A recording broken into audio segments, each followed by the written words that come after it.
Augustin Thiam, ministre-gouverneur de Yamoussoukro. Les forces de l'ordre ne pouvaient pas rester sans réagir. Salut les amis, salut tout le monde et bienvenue encore une fois de plus sur votre chaîne préférée de l'information, Africa Consti Info. Très chers amis, nous faisons du contenu juste à titre d'information et rien d'autre. Alors, nous allons vous prier d'être très courtois dans vos commentaires. Nous faisons un petit tour aujourd'hui du côté de la Côte d'Ivoire. Que s'est-il réellement passé à Yamoussoukro le lundi 20 octobre 2025 et quelles en sont les motivations?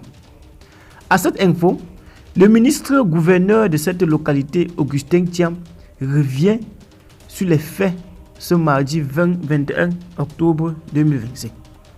Les forces de l'ordre ne pouvaient pas rester sans réagir. Augustin Thiam explique que tout est parti d'un incident impliquant un militant du PDCI RDA. Jusqu'à ce jour, nous n'arrivons pas encore à mettre la main sur ce militant du PDCI. Mais parallèlement à cela, le ministre Diarra-Souba et moi-même avons réuni nos jeunes pour leur demander de ne pas réagir, fait-il savoir. Selon lui, les troubles ont véritablement éclaté dans la nuit du dimanche à lundi, lorsque des jeunes ont dressé un barrage au niveau du village de Moroufé sur la nationale numéro 3. La nationale numéro 3 est une voie internationale. Un grand nombre de camions, notamment ceux en partance pour le Mali ou la Haute-Volta, traversent Yamoussoukro par cette voie. Il n'était donc pas possible de la laisser obstruer, a-t-il justifié. Lorsque les forces de gendarmerie sont intervenues pour dégager la route, des jeunes tapistes dans l'ombre ont commencé à les attaquer avec des projectiles variés. Les forces de l'ordre ne pouvaient pas rester sans réagir. C'est lors de cette opération que plusieurs jeunes ont été arrêtés, provoquant une série de réactions en chaîne dans différents quartiers de la ville. Ce n'était pas au départ un problème politique. Le ministre-gouverneur souligne que les incidents n'étaient pas à l'origine d'ordre politique. Au départ, ce n'était pas entre guillemets un problème politique, mais nous avons affaire à des gens qui semblent organisés et qui veulent politiser ce conflit, affirme le ministre.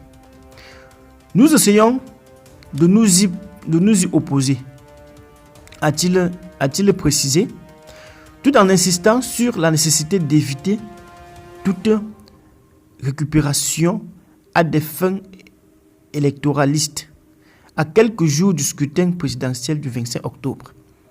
Une mobilisation pour la paix et la prévention des violences. Augustin Thiam a rappelé de nombreuses initiatives entreprises depuis plusieurs mois pour maintenir la paix dans la capitale politique. Monsieur le préfet de région et moi-même avons rencontré les chefs de village de mon canton, à qui j'ai demandé de parler à leurs jeunes pour qu'ils ne s'enflamment pas. J'ai ensuite réuni les présidents de toutes les associations de jeunes et de femmes des villages du district avec le même message de paix, a-t-il dit. Une nouvelle rencontre était d'ailleurs prévue cet après-midi avec les chefs des villages, les présidents d'associations et les représentants de jeunes. Nous pratiquons le dialogue avec toutes les forces en présence et nous essayons par tous les moyens d'apaiser l'atmosphère, a-t-il assuré. Des efforts de médiation locale ont permis, selon lui, de lever plusieurs barrages, notamment à Zata et à Wezerkro, grâce à l'intervention directe des chefs de village. Nous ne désespérons pas de convaincre nos jeunes d'éviter de se laisser entraîner dans ce conflit, a-t-il ajouté. Une injustice peut se corriger. Un désordre peut engendrer n'importe quoi.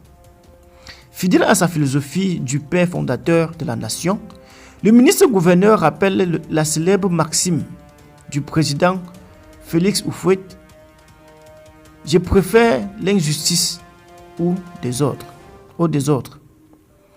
On ne peut pas demander aux forces de l'ordre et aux représentants de l'État de laisser le désordre s'installer. Une injustice peut se corriger, un désordre peut engendrer n'importe quoi, insiste-t-il. Il affirme toutefois que la répression n'était pas l'objectif. Nous dialoguons, nous essayons d'apaiser le climat par des rencontres et des échanges. Mais dans certaines situations, nous sommes obligés de réprimer. Ceux qui ont été arrêtés doivent répondre de leurs actes devant la loi. Une éventuelle clémence viendra après que la justice ait tranché. Mais pas avant, précise Augustin Thiam. Yamoussoukro doit rester la ville de la paix. Le ministre-gouverneur lance un appel au calme et à la responsabilité.